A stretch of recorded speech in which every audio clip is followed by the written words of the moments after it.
Bonsoir à tous et merci de nous retrouver sur Kavi TV. Au sommaire de ce samedi 21 octobre 2023, la Cour de répression des infractions économiques et financières active son logiciel anti-corruption. Elle a cette fois dans son viseur 34 DAF en fonction. Soupçonnés de détournement, ils sont interdits de sortir du pays. Une action de la CRIEF saluée par des acteurs sociopolitiques. Leur réaction, c'est dans ce 20h. Vers un échec des négociations tripartites, gouvernement, mouvement syndical et patronat, le mouvement syndical qui réclame une augmentation du point d'indice de la masse salariale des fonctionnaires envisage de quitter si le gouvernement ne fait pas d'efforts. Une menace de grève générale plane déjà. Décédé mais pas oublié, Camara Laye, célèbre écrivain guinéen, et Hadiama Flori Douangura, pionnière de l'indépendance nationale immortalisée. Deux infrastructures portent leur nom, pas que d'autres figures marquantes de l'histoire bénéficient de la même reconnaissance. Une initiative qui sonne comme un devoir de mémoire. Plus d'explications dans ce journal.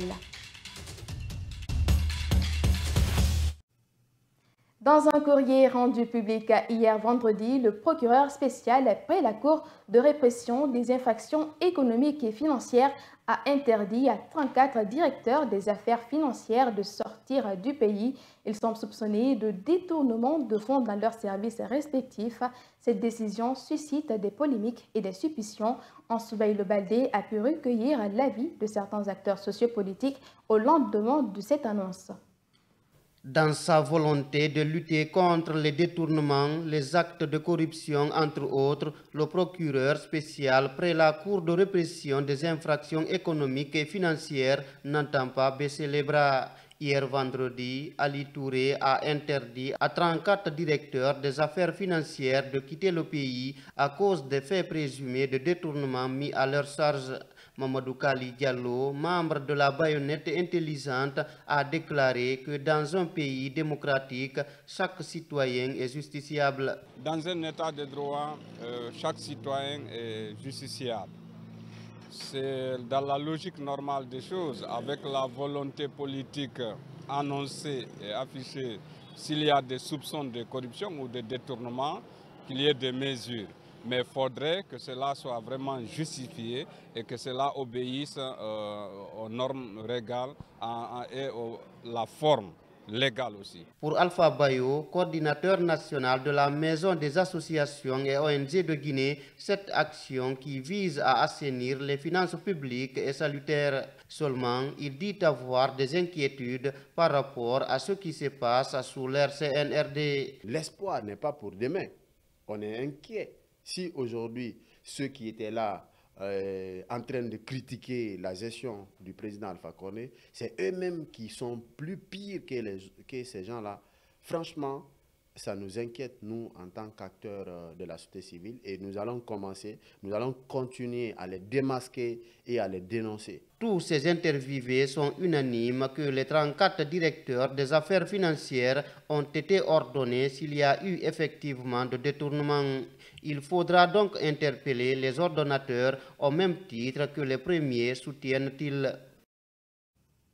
Arrestation et brutalisation de journalistes lors de la marche appelée par le syndicat de la presse professionnelle de Guinée le 16 octobre dernier. L'Union des forces démocratiques de Guinée apporte son soutien à la presse guinéenne. Ce samedi, le parti dirigé par Cellou Dalein Diallo n'a pas tenu son assemblée générale ordinaire pour marquer sa solidarité à l'endroit des journalistes violentés ce jour. Des violences condamnées par l'UFDG et par le biais de son chargé de communication, Salimatou Diallo, reportage.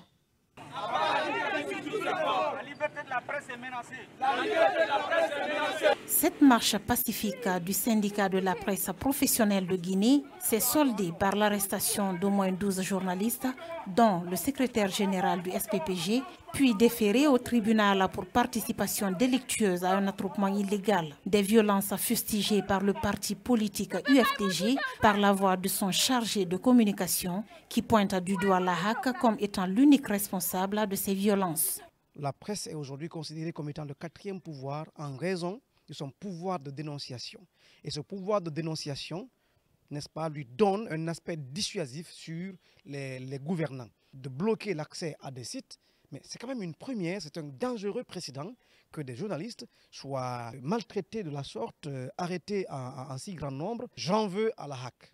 Ce n'est pas acceptable que Yassine, ce monsieur-là qui a été ministre de l'Information, nous ne pouvons pas accepter qu'en sous son magistère à la haute autorité de la communication, des journalistes soient maltraités de la sorte, qu'un site d'information soit bloqué d'accès et que la HAC n'y fasse rien. En guise de soutien et de solidarité, l'Union des forces démocratiques de Guinée a donc suspendu l'Assemblée générale hebdomadaire de ce samedi.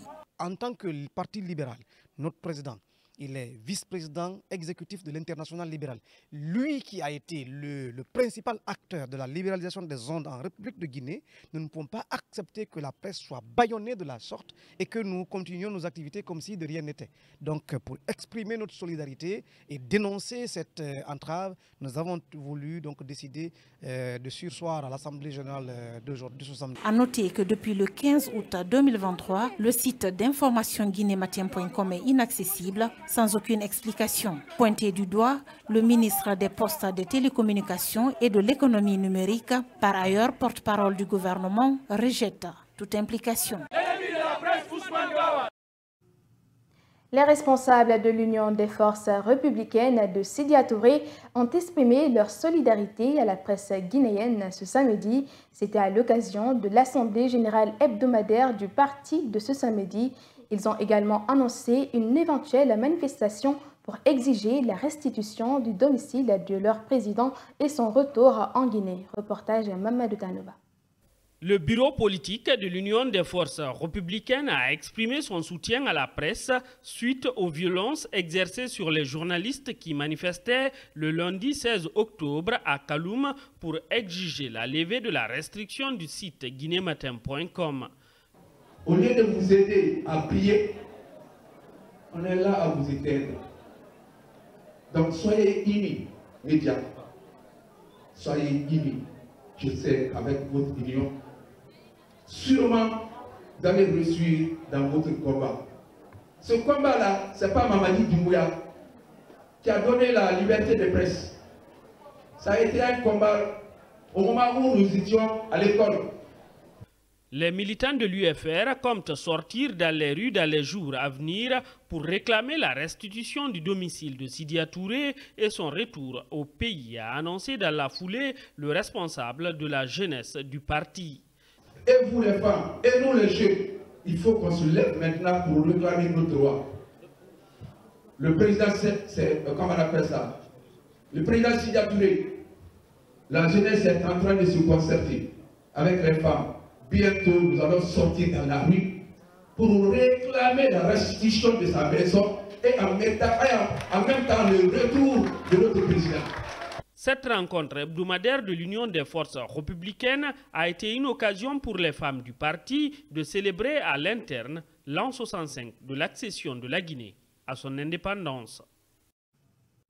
Négociation tripartite, le mouvement syndical menace de se retirer dès le 27 octobre prochain si aucun accord n'est trouvé autour de l'augmentation du point d'indice de la masse salariale des fonctionnaires. Il appelle l'ensemble des travailleurs à une grève générale. Rencontré, le président de la commission syndicale des négociations fustige la démarche du gouvernement qui pour lui ne veut pas faire d'efforts. Mariam Boibari pour en savoir davantage. Après des semaines de discussions, les négociations tripartites autour de l'augmentation du point d'indice du salaire des fonctionnaires se dirigent tout droit vers un échec. Une nouvelle fois, le gouvernement, le syndicat et le patronat n'ont trouvé aucun accord sur le point 2 des 21 revendications du mouvement syndical. Ces défenseurs de la classe ouvrière comptent d'ailleurs passer à la vitesse supérieure le 27 octobre prochain. Après le 27, nous n'allons plus nous retourner dans la salle des négociations tripartites. Sauf que si nous disent qu'il y a des propositions conséquentes, en ce moment nous allons venir discuter. Mais ça ne sera plus autour de la table au niveau du ministère du Travail et de la fonction publique.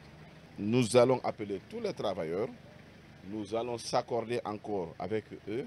S'ils maintiennent que nous déposions un préavis de grève, on va déposer le préavis de grève. C'est ce que la loi guinéenne dit et nous aurons 10 jours ouvrés pour pouvoir encore discuter avec eux. S'il n'y a pas d'accord, on sera obligé de déclencher la grève.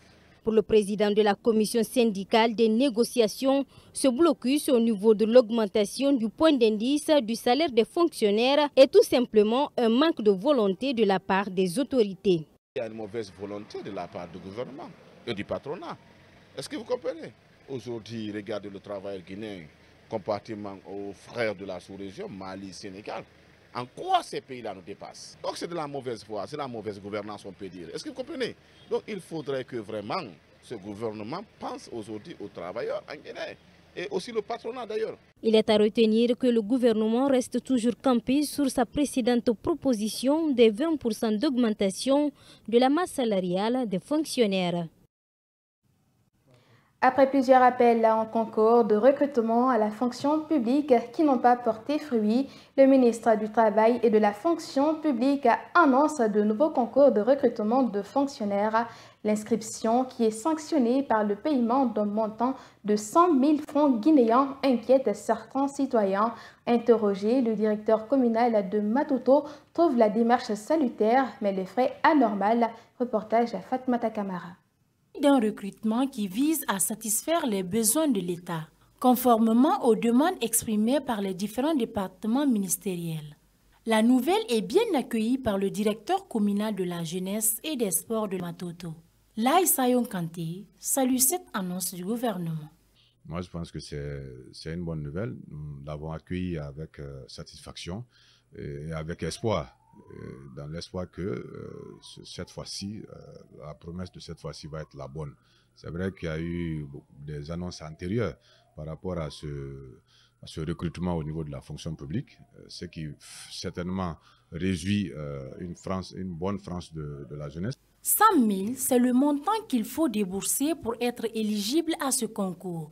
Lai Sayon Kanté trouve la somme exorbitante vu les conditions de vie difficiles, surtout pour la jeunesse. C'est vrai que le montant de 100 000 a été prononcé, mais je pense qu'ils doivent revoir la situation de la jeunesse. Je pense que même les 100 000 là, ça va être compliqué pour que certains jeunes puissent s'en procurer pour participer à ce recrutement. Si cette annonce suscite assez d'espoir chez la jeunesse, la crainte de se heurter à la corruption n'est pas écartée par notre interlocuteur. La Guinée, à l'heure de reconnaissance de ses gloires, des gloires dont les noms honorent de plus en plus les ouvrages et édifices du pays. Deux infrastructures portant ainsi désormais le nom de Camara Lai, célèbre écrivain, et celui de Hadiama Fori Bangoura, pionnière de l'indépendance nationale. Mais comment tout cela est perçu dans l'opinion? Amara Bangoura s'y est intéressé, suivez son reportage. Devoir de mémoire oblige, les autorités guinéennes immortalisent les grandes figures qui ont marqué l'histoire du pays. Le centre de formation professionnelle de Donka devient le CFP Camara Lai et le collège Madina devient Hadiama Fori Bangoura. Deux personnalités au parcours inspirant qui peuvent servir de modèle pour la jeune génération, souligne Oyebe Avogui. Ça donne donc une appropriation, ça permet une appropriation de notre histoire. Et l'autre chose, c'est que ça cultive quelque part le patriotisme.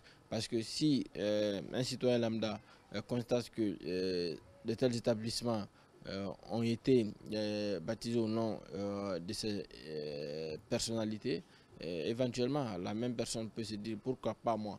Donc il faut que je me décide de militer dans le sens du patriotisme, dans le sens républicain, pour que demain je puisse servir de modèle. L'attribution du nom des infrastructures aux grandes figures de l'histoire doit-elle obéir à une étude préalable? Valé Condé est pour l'idée. L'enseignant-chercheur souhaite que l'initiative soit précédée de consultations avec les spécialistes sous peine d'être déconstruite dans le futur. Pour l'éviter, alors, il faut que des études préalables soient faites. C'est pourquoi j'ai dit qu'il faut souvent ramener les problèmes dans nos universités. Dans nos différentes universités, il y a des spécialistes des cultures et des patrimoines historiques. Il y a des sociologues. On devrait monter un projet dans ce sens-là. Le projet axé sur la répatriation de nos infrastructures. Doit-on immortaliser que des Guinéens? Le philosophe n'est pas pour un nationalisme radical. Il y a bien des personnalités étrangères qui peuvent le mériter à l'image du général de Gaulle. Pour Mvali Condé, l'ancien président français n'a pas rendu la tâche difficile pour l'accession de la Guinée à l'indépendance, même si les conséquences ont été fatales, nuance-t-il. C'est un coup dur pour Serhou Guirassy, auteur d'un début de saison sensationnel. Inscrivant 14 buts en 8 matchs, l'attaquant de Stuttgart, après avoir inscrit un super but, est sorti sur blessure à la demi-heure de jeu contre Union Berlin. Cet après-midi, il a été remplacé par l'attaquant allemand Dennis Undav qui a inscrit le 3e but de la rencontre. Stuttgart s'est d'ailleurs imposé sur le score de 3-0. Les détails avec Alassane Diallo. C'est un après-midi contrasté qu'a vécu Serhou Guirassy. En déplacement chez l'Union Berlin sur sa pelouse, Stuttgart a eu l'occasion de reprendre sa 2e place en Bundesliga. Et ce, après la victoire de Borussia Dortmund vendredi soir face au Werder Bremen. Stuttgart s'en remet encore une fois à son attaquant international guinéen, buteur pour la 14e fois de la saison, après seulement 8 matchs joués. D'un coup de casque à la suite d'un centre de l'ancien Toulousain Anthony Raoul, 14e minute. Néanmoins, le buteur de Sili National, 8 sélections de buts, a dû laisser ses coéquipiers à la demi-heure de jeu, touché au mollet à la suite d'un contact avec un défenseur adverse à la 26e minute. Le natif d'Arles avait d'abord quitté le rectangle vert pour être pris en charge par le staff médical. Mais le pépin physique semble plus grave qu'un simple contact, l'obligeant à être remplacé quelques minutes plus tard par le Turc Dennis Undav. Un coup dur pour les Souabes qui rentrent au vestiaire avec la victoire 3-0, mais qui perdent le premier joueur à inscrire 14 buts en seulement 8 journées du championnat outrant. Au classement des meilleurs buteurs du championnat allemand, Guirassy devance Harry Kane, Bayern Munich avec 8 buts et Victor Boniface Bayern Leverkusen avec 7 buts. Seule une absence d'environ un mois et demi devrait potentiellement lui faire perdre sa place de meilleur buteur de Bundesliga. En Europe, il possède 3 munitions d'avance sur l'Argentin Lautaro Martinez, Inter Milan, 11 buts. C'est cet élément d'Hassane Diallo qui met fin à cette édition d'information. Merci de l'attention. Passez un agréable week-end. Au revoir.